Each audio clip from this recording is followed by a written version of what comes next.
Hey everyone, I'm here today because I would like to discuss a topic regarding emotional support animals and service dogs. I've been asked a lot recently about what the difference is between a service dog and an emotional support animal.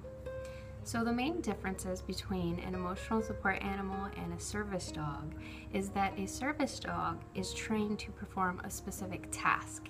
So for example, you might see a person in a wheelchair who is trying to get through a door or trying to maneuver around different furniture through a building, and the service dog will be there to perform a task of pulling them along or guiding them through and maneuvering through the situation. Another situation would be a service dog would be there to perform a task to go get someone's medication. So they might go and get medication where someone can't bend down to pick up their medication, can't get to their medication, certain things like that. The dog will be able to pick up and support that person in those situations that they can't do on their own. An emotional support animal, however, is not trained to perform a specific task. They are actually not trained to do anything at all. They don't have to have a certain certification to be an emotional support animal. They just simply have to be there to provide exactly that, emotional support. So for example, someone that might be dealing with depression, anxiety, low self-esteem, the emotional support animal is there to help just comfort the person. So an emotional support animal, another difference between emotional support animal and a service dog is that an emotional support animal can be any animal. It can be a bird, it can be a cat, it can be a dog, it can be a guinea pig, it can be really any animal at all. It just has to simply be there and help you feel better. So what is the main difference between a service dog and an emotional support animal and the laws regarding the two? Well, there's actually a huge difference. An emotional support animal cannot go anywhere and everywhere like a service dog. So if you see an emotional support animal in a restaurant, that's a big no-no. An emotional support animal is actually only governed by the Fair Housing Act and the Access Carrier Act. The two help guide and govern an emotional support animal and the people and their owners and their handlers through situations that they need these animals and the emotional support the most. So somebody that has anxiety flying on an airplane, or being alone in an airplane, or being alone in an apartment or housing situation by themselves, or something that makes them nervous or depressed, an emotional support animal would be good for those situations.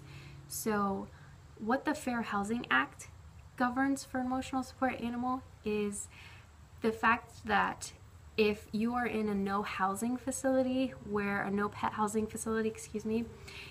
if you're in that situation, then an emotional support animal would be able to live with you in those situations. A few examples of those situations would be a nursing home where an animal is not allowed or permitted. Another situation would be a college dorm room, some housing, some apartments, situations like that, or a landlord situation where you're renting a house where a landlord will not allow an animal on the premises to live with you. So those are the main housing situations. So another situation with the Access Carrier Act with the airplanes is that the animal can fly with you in the cabin. It does not have to be put down in the below the plane or below the seat. It can actually be in the airplane with you. So how would you get this emotional support animal, or how would you be able to have this emotional support animal with you? So the first thing that you would want to do is, if you think that you are a person that is in need of an emotional support animal, is contact a local mental health provider. Those mental health providers will be able to provide evaluations and determine that you have a need for an emotional support animal. Through that evaluation, they will be able to provide you with a written letter stating that you have a need for an emotional support animal. Now, this letter is a big difference between a service dog and an emotional support animal. With a service dog, you do not have to prove or show a letter up for a service dog.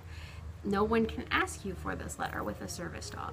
But with an emotional support animal, people may ask what that animal is there for or why you need the animal. So with the letter, you will be able to provide your landlord with this letter stating that you have been evaluated by a mental health professional, and this mental health professional has deemed that you have a need for an emotional support animal. So you will be able to have that letter as well for flying on an airplane. You will be able to show the airline that you have a need and you have been evaluated. So those are the main differences between an emotional support animal and a service dog. So I hope that this helps clarify a little bit of information about the differences between what a service dog is and what an emotional support animal is and what they are not. So the main differences between the two. So I hope that this helps with everything. If you have any questions at all, please do not hesitate to call our office. We do the evaluations on site, and you can call and schedule an appointment, or you can call and ask any questions, get more information. Our phone number is 407-699-5824. We look forward to working with you and helping you and assisting you in any of the needs that you have.